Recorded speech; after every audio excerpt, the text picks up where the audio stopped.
터널을 통과하는 인생이란 제목으로 말씀을 드리겠습니다.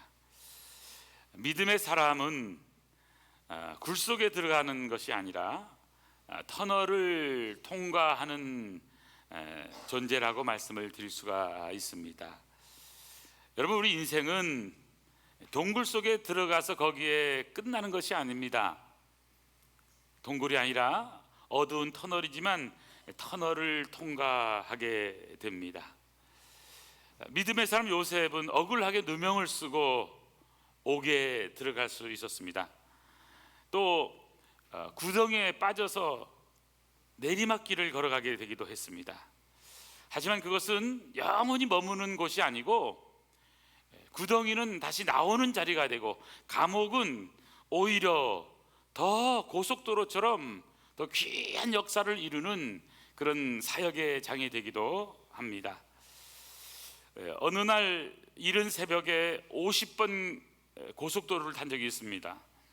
인천에서 강릉 가는 고속도로인데요, 아침인데 눈이 부셔서 햇빛 때문에 터널을 빠져나가는데 정면에 비치니까요, 선글라스를 안 껴서 참 힘들 만큼 눈이 부신 적이 있습니다. 많은 터널을 통과하면서 배우게 되었는데 동굴과 터널은 다르다 하는 것을 배우게 되었습니다. 우리 각자에게는 어두운 터널이 존재합니다. 여러분들이 여기까지 오기까지는 많은 인생에서 터널을 통과했었을 것입니다. 어떤 때는 성공, 어떤 때는 실패, 쓴맛, 단맛의 터널을 우리는 통과해서 여기까지 온 것입니다. 어떤 분들에게 그 터널은 열등의식의 터널이 될 수도 있고, 또 실패의 터널이 될 수도 있고, 또 가난의 터널, 두려움의 터널, 염려와 근심과 걱정의 터널, 그 터널들이 우리를 기다리고 있기도 합니다. 인생에는 많은 좌절할 수밖에 없는 이런 어두운 터널이 존재한다는 사실입니다. 그렇지만 우리는 꼭 기억해야 될 것이 있습니다. 우리는 누굽니까? 당신은 하나님의 자녀라는 사실입니다. 하나님 앞에 하나님께서 가장 소중히 여기는 자녀입니다. 여러분, 부모는 자녀를 가장 소중히 여깁니다. 하나님은 당신 자녀가 잘 되기를 소원합니다. 맥스 루케이도 목사님은 귀하디 귀한 당신은 우연한 존재가 아니다. 당신은 대량 생산된 존재가 아니다. 당신은 조립 제품이 아니다. 당신은 최고의 장인에 의해서 신중하게 계획되었고 특별한 재능을 부여받았고 애정이 담겨 이 세상에 보내어진 그런 귀하디 귀한 당신이라고 표현하고 있는 것을 보게 됩니다. 하나님께서 저와 여러분을 보시는 소감은 세상에서 가장 존귀한 존재라는 사실입니다. 여러분, 나는 누굴까요? 나는 세상에서 가장 귀한 사람입니다. 옆에 분에게 이렇게 인사하겠습니다. 당신은 세상에서 가장 귀한 사람이십니다. 당신은 세상에서 가장 귀한 사람이십니다. 아멘, 아멘. 여러분, 하나님이 주신 꿈을 이루기 위해서 우리는 태어난 것입니다. 우리는 이 땅을 살아가면서 문제를 만나게 되기도 하고 시련과 고난과 역경을 만나게 되기도 합니다. 하지만 여러분, 문제가 많았을 때, 고난이 왔을 때, 시련이 왔을 때 그냥 좌절하고 원망하고 불평만 하고 계시지 말기를 바랍니다. 깊은 구덩이에 들어가도 다시 나오게 되는 것이고요, 깊은 감옥 속에 들어갔더라도 반드시 구원받을 날이 있다는 사실입니다. 오늘 본문의 주인공은 요셉입니다. 요셉의 인생은 험난했습니다. 17살의 어린 나이에 형제들의 미움을 받아서 구덩이에 빠뜨렸다가 애굽 상인들에게 팔려갑니다. 그리고 팔려가서 그곳에 잘 되는 것 같았는데 보디발의 아내의 모함으로 말미암아 깊은 옥에 갇히게 됩니다. 요셉은 너무나 힘든 여정 가운데 있었는데도 불구하고, 고난 가운데 있었는데도 요셉의 삶에는 하나님이 함께하는 형통의 놀라운 축복이 있었다고 성경은 말씀하고 있습니다. 특별히 요셉을 이렇게 어려움, 고난으로 어두운 터널로 들어가게 하신 분이 하나님이시라는 사실입니다. 하나님의 뜻이 있는 거예요. 이스라엘 백성들 출애굽을 해서 구원받아서 기뻐했는데, 홍해를 건너서 기뻐했는데, 그들을 인도한 것은 광야, 아무것도 없는 그런 광야로 인도함 받았다는 것을 기억을 해야 합니다. 하나님은 뜻이 있는 거예요. 하나님의 사람을 훈련시키시고 하나님의 사람으로 만드는 그런 과정이 필요한 것입니다. 오늘 성경 본문은 바로 이런 훈련의 과정을 설명하고 있습니다. 여러분 105편 17절 한번 보시겠습니까? 그가 한 사람을 앞서 보내셨으며 요셉이 종으로 팔렸도다. 그의 발은 착고를 차고 그의 몸은 쇠사슬에 매였으니 곧 여호와의 말씀이 응할 때까지라. 그의 말씀이 그를 단련하였도다. 요셉의 감옥의 현실을 가장 잘 묘사한 시편입니다. 요셉은 종으로 애굽 상인들에게 팔렸습니다. 그의 발은 착고에 상했습니다. 몸은 쇠사슬에 꽁꽁 매여 있는 상태입니다. 11년 보디발의 집에서 종살이해서 그렇게 성실하게 살았는데 그에게 돌아온 보답은 2년이라고 하는 깊은 감옥 속에서 고통당한 것입니다. 하지만 성경은 이렇게 설명을 하고 있습니다. 그의 이 어려운 고통은 그냥 고난으로 끝나는 것이 아니라 여호와의 말씀이 응할 때까지라. 그의 말씀이 그를 단련하였도다. 하나님의 말씀이 응할 때까지 하나님의 말씀은 요셉을 단련한 것이라고 말씀하고 있습니다. 오늘 저와 여러분도 마찬가지입니다. 우리가 이 땅을 살아가면서 우리는 모든 것이 만사오케이 형통하고 고속도로처럼 그렇게 믿음의 사람들이 갈 것 같지만 여러분, 결코 그렇지 않습니다. 하나님은 우리 한 사람 한 사람을 하나님의 사람으로 만들어 가시고 단련시키시는 하나님이라는 사실입니다.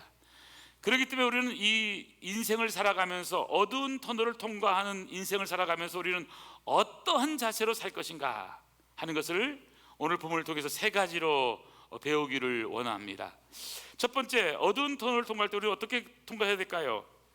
첫 번째 배우는 것은 고난은 불행이 아니라 축복으로 가는 통로, 축복의 통로라는 것을 우리는 알아야 하는 것입니다.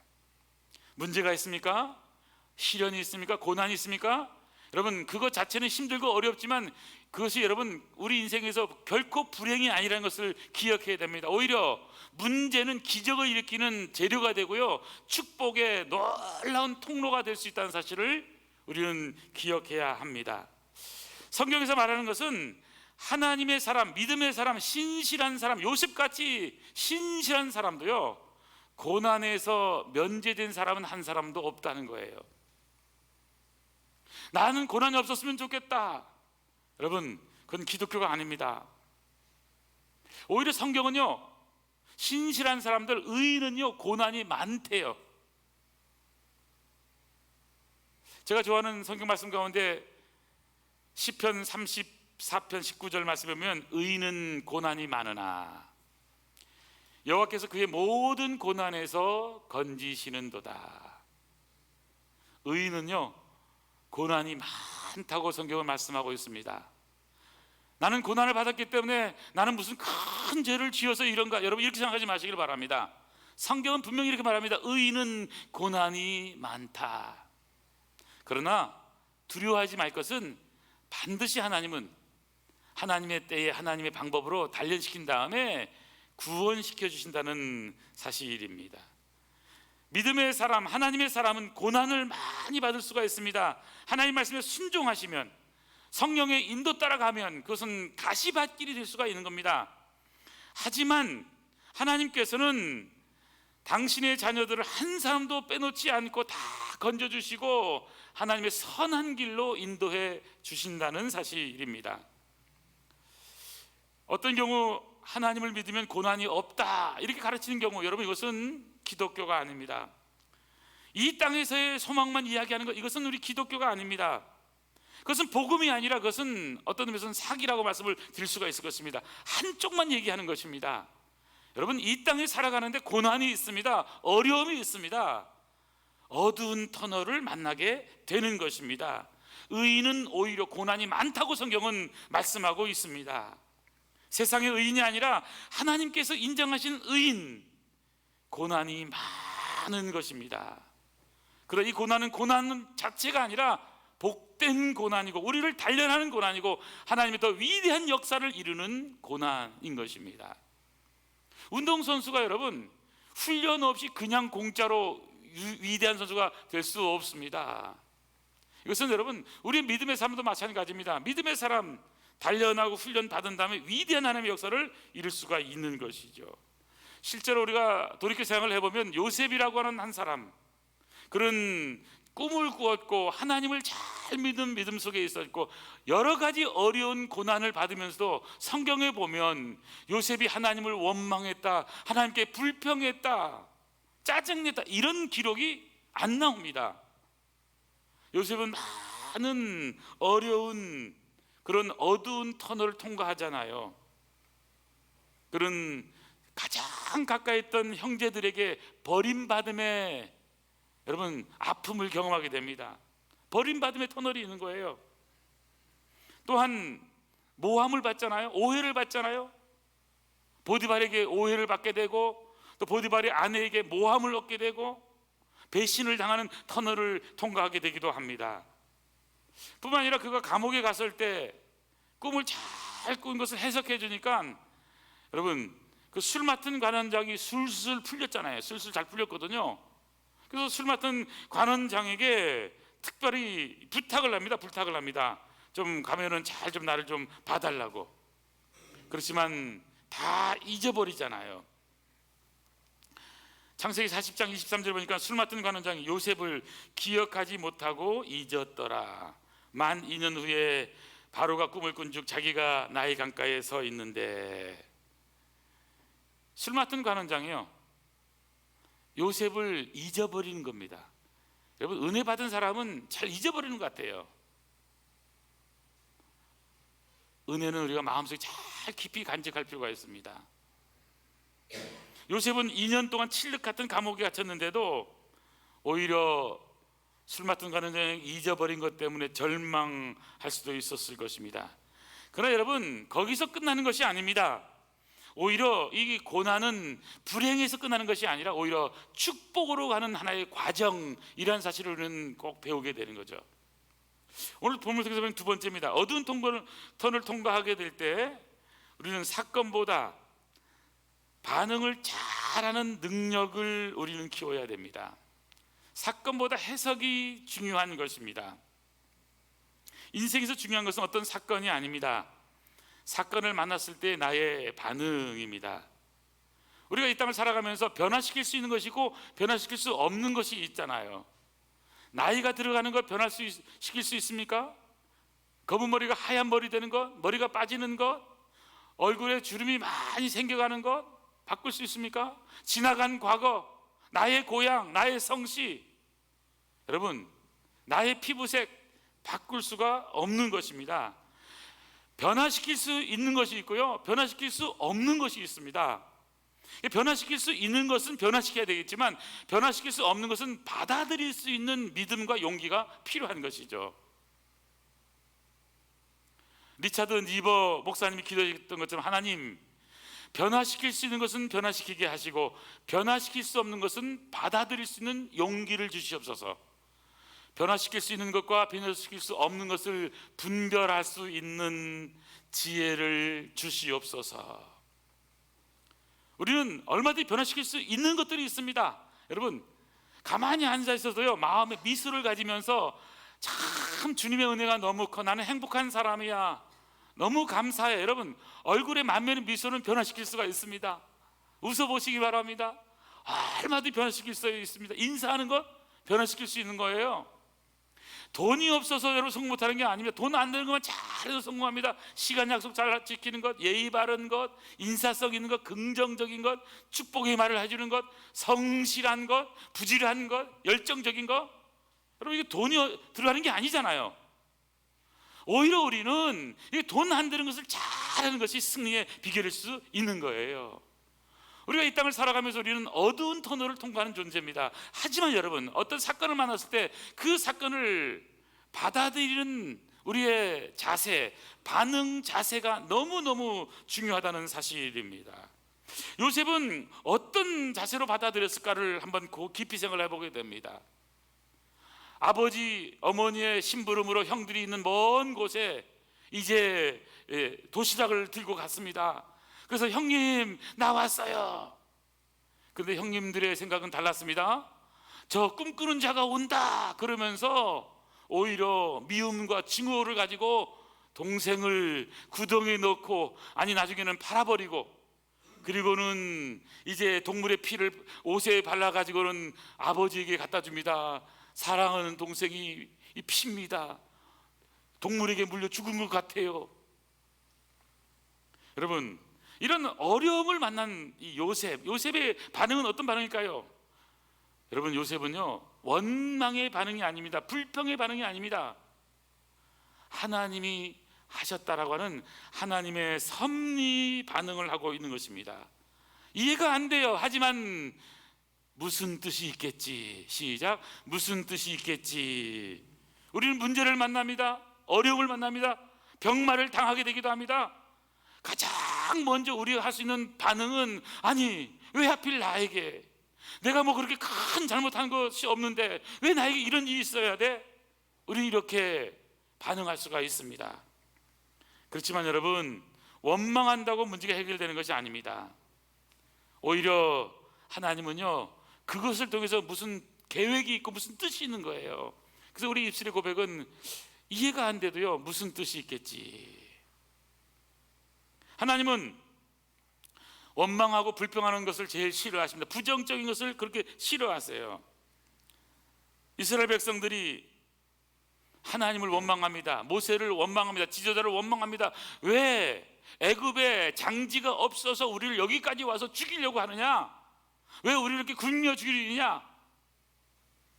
원망하는 이스라엘 백성들을 하나님은 이렇게 말씀하시잖아요. 민수기 14장 27절에서 나를 원망하는 이 악한 회중 내가 어느 때까지 참으랴. 이스라엘 자손이 나를 향하여 원망하는 바 그 원망하는 말을 내가 들었노라. 그들에게 이르기를 여호와의 말씀에 나의 삶을 가리켜 맹세하노라.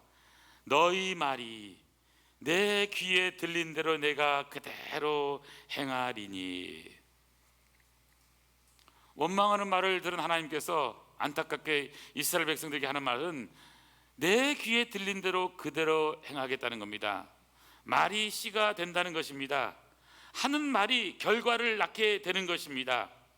원망으로 반응하면 원망한 일들만 생기게 되는 겁니다. 원망은 독약인 거예요. 사람을 죽이는 것입니다.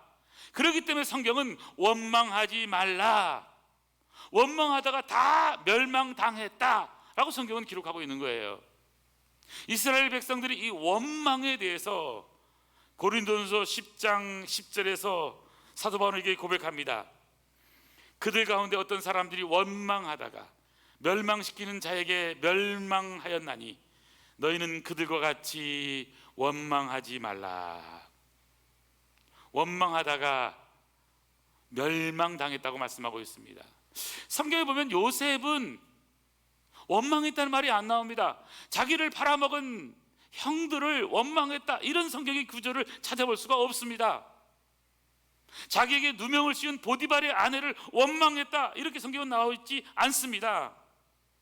국무총리가 된 다음에 형들을 불러다가 그럴 수가 있어 하고 복수했다, 이런 말이 안 나와요. 보디발의 아내, 어떻게 그런 모함을 하고 거짓말을 하고 이럴 수가 있냐고 따지고 이렇게 원망했다, 이런 불평했다, 이런 말이 성경에 나오지 않는 것입니다. 오히려 그런 많은 모함과 배신의 터널과 여러 가지 어려움이 나를 하나님께서 위대하게 만드는 귀한 재료로 삼았다. 문제는 기적의 재료다 하는 것으로 받아들인 거예요. 바로 원망이 아니라 하나님의 섭리신앙으로 무슨 뜻이 있겠지 이렇게 받아들이니까 위대한 하나님의 역사를 이룰 수 있다라고 하는 사실인 것이죠. 어떻게 이런 요셉의 이런 위대한 일을 감당할 수 있었을까요? 여러분, 하나님을 가까이 하는 게 참 축복입니다. 성경을 가까이 하는 게 축복인 것입니다. 인생은요, 누구를 가까이 하나 무엇을 가까이 하느냐에 따라서 결정되는 겁니다. 접촉은 변화를 낳게 되는 것이고, 복된 사람을 만나면 복된 인생이 되는 것입니다. 하나님을 가까이 하는 것이 축복이잖아요. 그래서 하나님 가까이 하는 인생마다 잘 되는 역사가 일어나게 되는 거예요.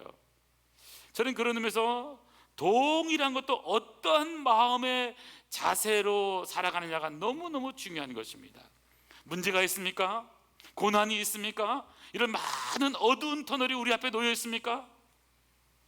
두려운 많은 마음들, 우리를 힘들게 하고 좌절시키는 여러 가지 인생의 문제들을 우리는 만나게 됩니다. 그러나 여러분, 마음을 굳건하게 하시고 마음을 지킬 수 있길 바랍니다. 무릇 지키려 하는 것보다 더욱 내 마음을 지키라. 생명의 근원이 이에서 남이니라. 마귀는 우리에게 낙심을 줍니다. 그래서 우리를 좌절시키는 거예요. 낙심하면 두려워하게 되고요, 두려워하게 되고 낙심하게 되면 의심이 찾아오게 되고, 그 의심에서 결국에는 믿음이 약해지게 되고, 그러다 보면 우리는 넘어지게 되는 거잖아요. 그래서 성경은 마음을 강하게 하고 담대하고 두려워하지 말고 하나님이 하시면 잘 되거라는 믿음을 가지라고 말씀합니다. 마음이 약해진 여호수아에게 하나님 뭐라고 말씀합니까? 내가 내게 명령한 것이 아니냐. 마음을 강하게 하고 담대하라. 두려워하지 말고 노를 말며 내가 어디로 가든지 내 하나님 여호와가 너와 항상 함께 있겠다 약속하시는 거예요. 저는 사랑하는 성도 여러분, 우리가 어떤 어려움을 만나더라도 하나님이 하시는 역사를 꼭 믿으시기를 바랍니다. 하나님은 하나님의 자녀가 잘 되도록 귀중히 여기시는 거예요. 여러분, 두려움 가운데 있습니까? 정말 근심하고 걱정하는 그런 일들이 있습니까? 성경의 말씀을 꼭 믿으시길 바랍니다. 이사야 41장 10절 말씀, 이 말씀을 한번 같이 한번 읽어보겠습니다. 시작. 두려워하지 말라. 내가 너와 함께함이라. 놀라지 말라. 나는 내 하나님이 됨이라. 내가 너를 굳세게 하리라. 참으로 너를 도와주리라. 참으로 나의 의로운 오른손으로 너를 붙들리라. 아멘, 아멘. 저는 이 말씀을 너무너무 좋아합니다. 특별히 두려움이 있고 또 염려가 걱정이 올 때 이 말씀을 암송하고 또 암송합니다. 제가 또 우리 성도님들 가운데 병원에서 수술하러 갈 때라든지 이럴 때마다 제가 꼭 읽어드리는 말씀이 이사야 41장 10절 말씀입니다. 두려워하지 말라. 내가 너와 함께함이라. 놀라지 말라. 나는 내 하나님이 됨이라. 내가 너를 굳세게 하겠다. 참으로 너를 도와준다. 참으로 나의 의로운 오른손으로 꼭 붙잡아주니 염려하지 마라. 여러분, 하나님이 하시는 위대한 역사 속에 하나님께 맡기고 우리의 어떤 어려운 상황 가운데서 다 하나님이 하실 것을 믿고 사건보다 반응을 잘하는 복된 아름다운 성도 되기를 축원합니다. 마지막 세 번째입니다. 우리가 어두운 터널을 통과할 때 우리는 어떻게 해야 될까요? 세 번째 배울 수 있는 것은 인생을 평생의 관점으로 보는 지혜를 갖는 게 중요합니다. 인생을요, 평생의 관점으로 보는 거예요. 인생이라고 하는 것은 그냥 하루 이틀 살다가 마는 것이 아닙니다. 여러분, 인생은요, 어떤 의미에서 길다면 길고 짧다면 짧지만 인생은 계절이 있는 거잖아요. 봄, 여름, 가을, 겨울 4계절이 있는 거예요. 이제 8월 말이잖아요. 예, 가을을 준비하잖아요. 벌써 나무 이파리들이요, 여러분, 떨어집니다. 떨어져요. 예, 벌써 떨어질 때가 됐어요. 벌써 그렇게 뜨겁던 태양, 언제 나무가 떨어질까 생각하는데요, 승승장구와 같은 하던 그런 자연들도 이제 울긋불긋 금방 물들여지게 되고 다 낙엽들이 떨어지는, 우수수 떨어지는 그런 계절이 오잖아요. 가을이 오잖아요. 그리고 머지않아 인생의 겨울이 오는 거잖아요. 여러분, 우리가 살아가는 삶을 그냥 바로바로 올해 뭐 몇 년 이렇게 너무 짧게 보지 않길 바랍니다. 저는 그래서 여러분의 자녀들 가운데서, 아니 여러분의 모든 삶 가운데서요, 그냥 오늘 볼 때 힘들어도 이렇게 생각하시기 바랍니다. 결국에는요, 하나님이 잘 되게 하실 것이다. 예? 하나님이 잘 되게 하실 것이다. 여러분, 이런 믿음을 가질 수 있기를 바랍니다. 그래서 그냥 뭐 지금 보면 답답하고 힘들어요. 하지만 여러분, 결국엔 잘 될 거예요. 저는 교회도 마찬가지로 생각합니다. 아무리 어렵고 힘들어도 하나님은요, 하나님의 역사를 반드시 이룰 줄 저는 믿습니다. 한국교회가 위기 말해도 여러분, 그 위기를 말하기 전에 우리가 기도하고 더 매달리고 내가 변화되고 내가 하나님의 사람으로 변화되기만 한다면 역사는 얼마든지 새로워질 수가 있는 거잖아요. 하나님의 영적인 풍이 일어날 수 있는 거잖아요. 그런 의미에서 오늘 저와 여러분이 해야 될 일은 하나님 앞에서 오히려 더 기도하고 매달리는 일들을 감당해야 된다는 사실인 겁니다. 오늘 성경 보니까 그렇게 말씀합니다. 19절에 보니까요, 곧 여호와의 말씀이 응할 때까지라 그 말씀이 그를 단련하였도다. 어두운 터널을 만났을 때 반응을 잘 하는 것이 중요합니다. 뿐만이 아니라 여러분, 터널 때문에 우리 인생이 무너지는 것이 아니잖아요. 잘못된 반응 때문에 무너지게 되는 것인데, 더 중요한 것은 뭐냐면 결국에는요, 하나님이 하시는 위대한 역사를 볼 수 있는 눈을 가는 게 중요한 거예요. 그래서 오늘 우리의 현실은 어두운 터널이에요. 그렇지만 그 터널만 보면, 들어가는 터널을 보면 아무것도 안 됩니다. 터널 지나면 밝은 태양이 비칩니다. 그러면 끝이냐? 끝이 않아요. 터널도 많아요. 우리나라에 보니까요. 어떤 고속도로는 타보면요, 한 10개 이상 되는 터널도 있어요.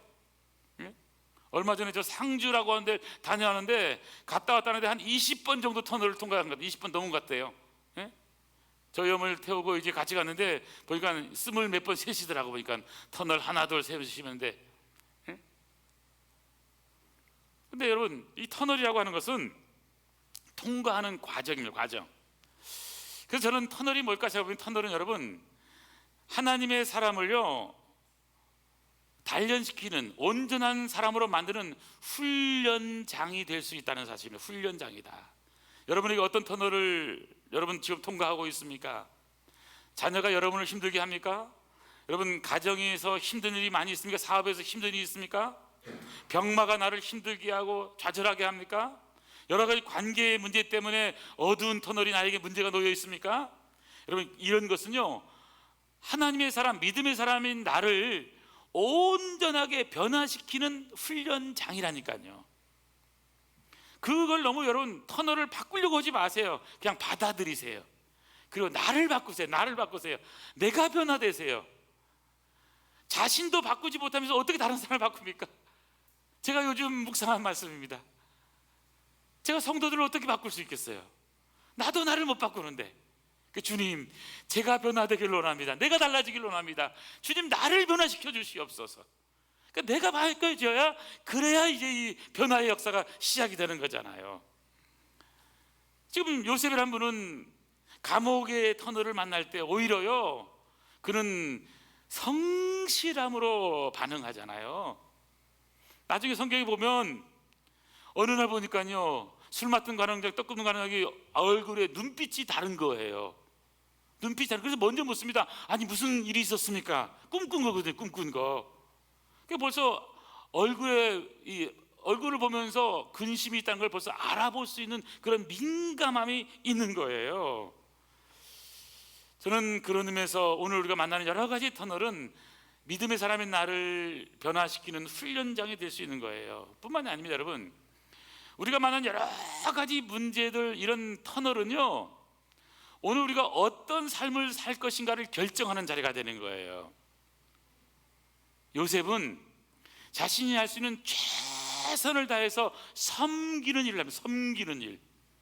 요셉은 보디발의 집에서도 성실함을 섬겼습니다. 그래서 그 많은 종들이 있었겠죠. 그 중에 첫 번째 종, 가정총무가 됩니다. 그리고 또 감옥에 들어가서 감옥에 들어가서 뭐합니까? 간수장이 요셉에게 모든 걸 다 맡겨버려요. 책임져라, 감옥 안을. 그래가지고는 그곳에 한 일이 뭐냐면, 자기가 할 수 있는 최선을 다해서 섬기는 일을 합니다. 섬기는 겁니다. 섬기는 일을 한 거예요. 그래가지고는 감옥에 가서도요 얼마나 맡겨진을 잘 감당하냐면 창세기 40장에 보니까 이제 술 맡은 관원장과 떡 굽는 관원장이 이제 그곳에 있었는데, 옥에 갇힌 애굽 왕의 술 맡은 자와 떡 굽는 두 사람이 하룻밤에 꿈을 꾸니 내용이 다르더라. 아침에 요셉이 들어가 보니 그들에게 근심이 빛이 있는지라. 요셉이 그 주인의 집에 자기와 갇힌 바로의 신하들에게 묻되 어찌하여 오늘 당신들의 얼굴에 근심의 빛이 있나이까? 이렇게 물어요. 그들이 그에게 이르되 우리가 꿈을 꾸었으나 이를 해석할 자가 없도다.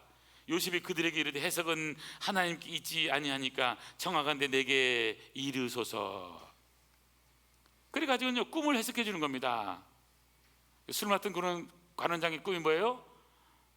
걱정하지 마세요. 이제 복직이 될 겁니다. 술술술 인생이 잘 풀릴 겁니다. 해석해 줬습니다. 떡 맡은 관원장, 죄송하지만 떡 떼시겠습니다. 그런 이제 이 해석을 해주는 거잖아요. 여러분, 믿음의 사람들, 승리한 사람들의 공통점은 뭐냐면 최선을 다하는 겁니다. 열정이 있는 거예요. 있는 자리에서 최선으로 섬깁니다. 맡겨진 일에 최선을 다합니다. 작은 일에 최선을 다하게 되는 것입니다. 사소한 차이가 커다란 차이를 만들게 되는 것입니다. 나와의 약속이 있잖아요. 작은 약속을 한번 해보세요. 그리고 실천해 보세요. 힘들더라도 하나라도 좀 노력을 해보세요. 어제보다 나은 오늘이 될 수 있도록, 오늘보다 나은 내일이 될 수 있도록 오늘 여러분 가만히 앉아있지 마세요. 뭔가 열정을 가지고 최선을 다하고 일어나서 다시 한 번 더 달려가 보는 것이죠. 그런 의미에서 우리가 어떤 어두운 이 터널을 만나면 그 터널은요 우리를 넘어지게 하는 실패의 자리가 아닙니다. 멈춤의 자리가 아니에요. 다시 일어나서 다시 달려가라고 하는 달려감의 자리라는 사실을 우리는 기억해야 하는 것이죠. 사도 바울이 로마 옥중에 갇혔습니다. 빌립보 교회 성도들을 향해서 그렇게 말합니다. 내가 이미 얻었다 함도 아니요 온전히 이루었다 함도 아니라 오직 내가 그리스도 예수께 잡힘받은 그것을 잡으려고 달려가노라. 감옥 속에서도 사도 바울의 심정은 뭡니까? 달려가는 신앙이에요. 옥에 갇혀서 인생 끝났어, 종쳤어, 이렇게 생각하는 게 아니에요. 어두운 터널 속에 있지만, 감옥 안에 있지만 하나님이 위대한 역사를 이룰 것을 그는 믿고 있는 것입니다. 빌립보서 3장 13절에 보니까 형제들아 나는 내가 아직 잡은 줄 여기지 아니하고 오직 한 일, 즉 뒤에 있는 것은 잊어버리고 앞에 있는 것을 잡으려고 표대를 향하여 그리스도 예수 안에서 하나님이 위에서 부르신 부름의 상을 위하여 달려가노라. 달려가노라. 무슨 말입니까 여러분? 인생은 달려가야 되는 겁니다. 감옥에 있다고 해서, 실패의 자리에 있다고 해서, 어두운 터널 속에 있다고 해서 여기는 인생 끝났어, 자포자기 자리가 아니라는 거예요. 오히려 그 감옥은 미래를 준비하는 자리라는 것입니다. 요셉은 항상 자신이 할 수 있는 최선의 삶, 섬김을 살았습니다. 그는 준비하는 삶을 살았습니다. 시간을 낭비하지 않았습니다. 모든 기회를 발전과 배움의 기회로 만들었습니다. 11년 보디발의 종살이를 할 때도 그는 그냥 산 것이 아닙니다. 최선의 배움의 시간을 가졌습니다. 언어를 배웠고 관계를 배웠고 정치를 배웠을 것입니다. 뿐만이 아니라 그는 2년 동안에 정말 처절한 그 감옥 속에 살면서도 그는 그 자리를 원망하고 불평한 자리로 만든 것이 아닙니다. 계속 공부하고 정치가의 목표를 두고 산 건 아니지만 그곳에서의 많은 배움이 나중에 국무총리가 되었을 때 위대한 역사를 이룰 수 있는 그런 터전이 될 수 있었던 것입니다. 믿음의 사람들, 승리한 사람들의 공통점은 모든 기회를 배움의 기회로 삼는다는 것입니다. 자기 발전의 기회로 삼는다는 것입니다. 사랑하는 성도 여러분, 오늘을 그냥 지내지 마시길 바랍니다. 무언가 하나님의 말씀을 배우고 내 인생에서 발전하는 기회, 놀라운 승리할 수 있는 그런 기회로 만드는 것이 지혜자라는 사실인 것이죠. 그래서 하나님의 놀라운 손길은 결국에는요, 여러분, 이런 어려움 가운데에서 만났던 그 동지들에 의해서 이루어지는 거 아니겠습니까? 술 맡은 관원장에게 꿈을 해석해 주면서요, 요셉이 부탁을 하더라고요. 성경에 부탁을 합니다. 창세기 40장 14절에 보니까 당신이 잘 되시거든 나를 생각하고 내게 은혜를 베풀어서 내 사정을 바로에게 아뢰어 이 집에서 나를 건져 주소서. 나는 히브리 땅에서 끌려온 자여 여기서도 옥에 갇힌 일을 행하지 아니하였습니다. 그러면서 여러분 부탁하고 있잖아요. 자기 할 수 있는 최선으로 지금 하고 있는 것을 보게 되는 것이죠. 사랑하는 성도 여러분, 우리 이 땅을 살아가면서 터널을 통과하는 존재입니다. 우리 각자에게는 어두운 터널이 있습니다. 열등의식의 터널, 실패의 터널, 멸시의 터널, 가난의 터널, 기다림의 터널, 좌절과 근심과 염려와 걱정의 터널, 많은 어려운 터널이 우리를 기다리고 있습니다. 좌절할 수밖에 없는 순간이 있을 수밖에 없습니다. 하지만 여러분, 우리는 꼭 기억해야 됩니다. 우리는 하나님의 자녀고 하나님은 우리를 잘 되게 하실 것입니다. 그러므로 우리는 어두운 터널을 통과하면서 그냥 통과하면 안 됩니다. 어두운 터널의 고난이 불행이 아니라 축복의 통로라는 것을 기억하시기 바랍니다. 어떤 사건보다 문제보다 반응을 잘하는 능력을 배울 수 있기를 바랍니다. 인생을 평생의 관점에서 오늘 끝나는 게 아니에요. 내일도 있는 거예요. 하나님의 때에 하나님은 하나님이 반드시 이루실 것을 믿고 평생의 관점으로 볼 수 있는 지혜를 가짐으로 문제보다 더 크신 하나님을 신뢰함으로 승리하는 복된 아름다운 성도 되기를 축원합니다. 기도하시겠습니다. 하나님 아버지, 감사합니다.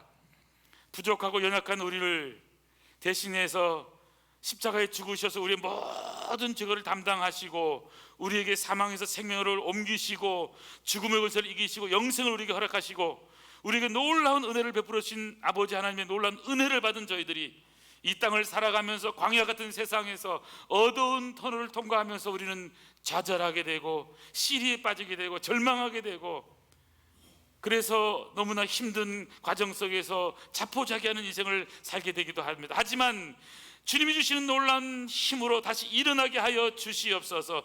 때로는 넘어져도 다시 일으키시는 주님의 놀라운 능력을 허락하여 주시옵소서. 매 순간 영육간에 넘치는 은혜를 허락하여 주시옵소서. 하나님께서 개입하여 주셔서 절망하는 심령들에게 새 힘을 주시고 용기를 주시고 일어나게 하시고 하나님이 하시면 다 된다는 믿음을 가지고 승리하는 아름다운 복된 성도 되도록 축복하여 주시옵소서. 그래서 이 어두운 터널이 우리 인생의 종착역이 아니라 하나님을 향해 나아가는 놀라운 시발점이 되게 하시고 준비의 자리가 되게 하시고 미래를 위해서 준비하는 아름다운 복된 성도되도록 축복하여 주시옵소서. 우리의 인생의 문제보다 더 크신 하나님을 신뢰함으로 승리하는 복된 아름다운 성도 되기를 소원하옵고 예수님의 이름으로 기도하옵나이다. 아멘 아멘.